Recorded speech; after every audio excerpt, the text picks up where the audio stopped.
from here. I grew up in Douglasville. Still live here. I've got skin in the game. It's more just a job to me. And I decided to get into law enforcement. I moved out to California for a few years after high school, came back.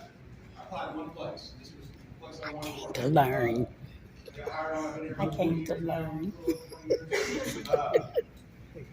Parents still live in Douglas County. My brother and his wife and kids live in Douglas County. My sister, her kids live here in Douglas County. So I got skin in this county. This is more than a job for me. I was in training for about 5 years, and I got out and on the road as a night shift watchman as a lieutenant. Did that for about 2 years, and then was over our Fort Worth division for about a year. And the chief asked me to go back over our training and hiring and state accreditation and probably 6 other things that we do back in January. So I'm back down to training since January. So we're going to talk about active shooter. We're going to talk about our use of the force and some of the stuff that we do to train our men and women here at the Douglasville Police Department. So an active shooter, and you can talk about active shootings, but we can also talk about just mass murder. And mass murders could be multiple people being killed at one time. So it could be somebody with a sword, it could be somebody with a hammer.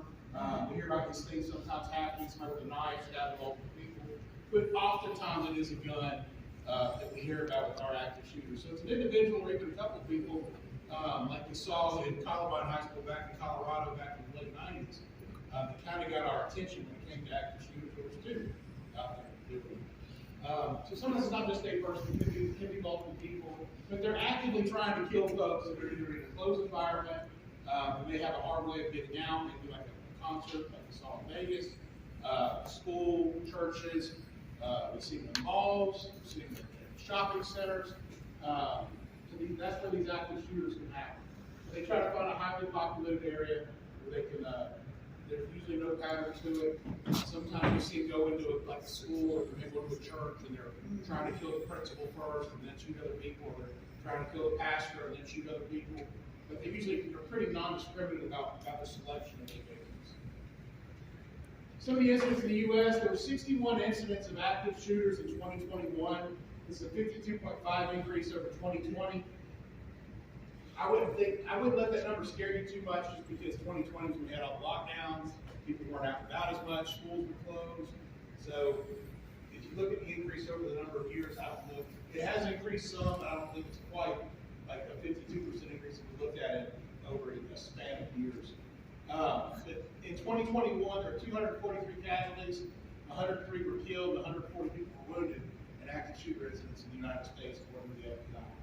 So they occur on average once every 6 days. And the 21 study by the FBI, there were 32 incidents that occurred in commerce-related environments, so it's stores. So we're not just talking about schools, we're not talking about churches, we're talking about just being out and shopping. And they happen in shopping centers and commerce. It could be a warehouse, somebody's job. We heard about like FedEx, and there was, a couple there, their locations, other businesses as well.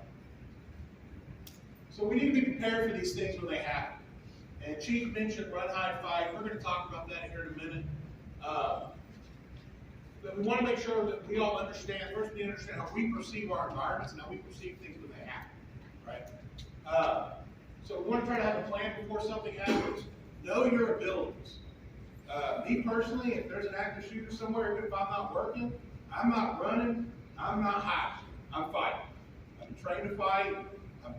99% of the time in my life, I'm armed. It doesn't matter where I'm at. I usually have a gun on me somewhere. And I've been trained to use it. So if I ever encounter an active shooter, there ain't no running, no hiding, there's just fighting. Brandon's going to protect lives. That's just what I've been trained to do and what I'm doing. But you got to know what you can do individually, right? And know what you're capable of doing. We're going to teach you what to expect once police arrive on scene, because that may surprise some folks on how we interact with people once we get on the scene.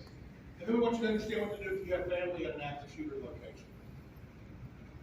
So as human beings, one of the things that happens is we desensitize ourselves to environments at the moment. We get comfortable, right? If we go to church every Sunday, we're comfortable at church. If we go to the mall all the time, we're comfortable at the mall. If we go to Walmart all the time, we're probably comfortable at Walmart. We get comfortable in the situations and the places that we go. So when something strange does happen, we try to normalize it, right? So if I'm sitting at a restaurant and I hear a big bang, my brain's probably going to go, somebody dropped a pot, It's not going to immediately go, oh, somebody just shot somebody in the back, right? The rest will automatically try to justify it in my head. And it's just natural for us to do that. But these rationalizations can make us delay our reaction to something bad happening. So if something bad does happen, our brain's trying to normalize it. It slows us down from being able to react. So we got to try to make ourselves not just always. We don't need to live life in fear, and we don't need to be in constant state of worry. Even as police officers, we teach our officers, look, guys, when you go out, I get want to be able to see the door when people walk in. But don't be at such a high level of alert because you're going to die. The stress is going to kill you.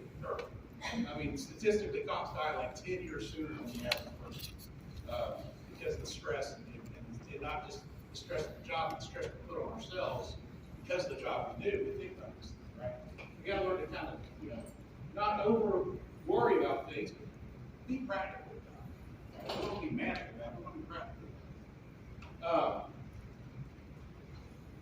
So, like I said, our brains are predisposed to assume things will carry on in a predictable way. And like I said, that's why we think things are surreal. It's not. It seems unreal.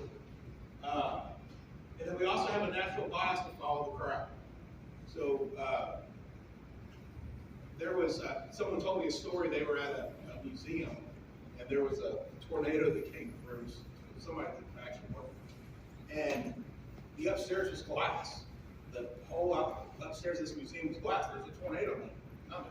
Debris flying everywhere, and everyone ran upstairs because that's where the exits were. And he was downstairs in the museum in the lower level where there's no windows, and of course he's thinking, I'm standing down here, but the whole crowd went running upstairs because they thought, oh, I need to get out of here. Well, there's a storm outside. Why are you trying to go outside? They were panicking and trying to get their cars or whatever else. So sometimes following the crowd ain't the best thing to do, but people tend to follow the crowd. So one of the things to know too is that if you are, and I think it's later on in one of the other slides, but if you're a leader in that situation, if you're a manager, if you're a leader in the church or wherever you're at, people are going to look at you. Even if you don't think people are going to look at you, they're going to look at you to see what you do. They're going to typically follow the person they perceive as a leader. Right? So we want to make sure we're leading people in the right way. So understand your environment. Try to have some awareness. I'm that way. When I walk into a building, I scan it. I know where all the exits are for the most part. I know where you can come in. It doesn't take me long to do it because I've been doing it a long time. But I have a good idea of how I can get in and out of this, not just the way I came in. Have some idea of your environment. Try to figure out where some safe areas may be. And then, somewhere that you go regularly, if you're not comfortable carrying a weapon, you're not allowed to, what can I use the weapons for? Right? Is there, sitting in steel chairs? Can I grab a steel chair? Is there some heavy object around I can grab? If someone came in, maybe you have an employer that doesn't all guns on the premise. Somebody came into your work and started shooting. Maybe it's just a metal laptop, something, some sort of object, something like that. What kind of improvised weapons do we have at our disposal? There's something called the OODA loop. It's observe, orient, decide, and act. This is basically what our brain is doing. We observe something, we orient to it, and then we have to decide what we're going to do, and then we have to act. This is something very quickly that we do. So we got to, this talks about observing your surroundings, understanding and see inconsistencies, anomalies. Something strange has happened. Okay, now I got to figure out what I got to do. I got to fight. Do I got to run? Do I got to hide? What do I do? Can I grab weapons? Then we have to decide what we're going to do. We have to act. And this has to happen quickly. If somebody's shooting a weapon, you can pull a trigger about every quarter of a second. About how long it takes to pull a trigger. To pull a trigger with good accuracy, about a half a second. So you're talking about a lot of rounds really fast. And the thing is, let me say, y'all get this concept of this OODA loop. This is decision-making, quick decision-making process. Because if you don't observe, And then if you don't observe and then you don't turn around and orient, then you don't make a decision. Because this guy that's shooting, he already decided. You gotta act. So this OODA loop theory is a concept of fashionably making a decision. Because let me tell you something, somebody coming in here shooting, he ain't coming in to talk to you. He coming in to shoot and kill you.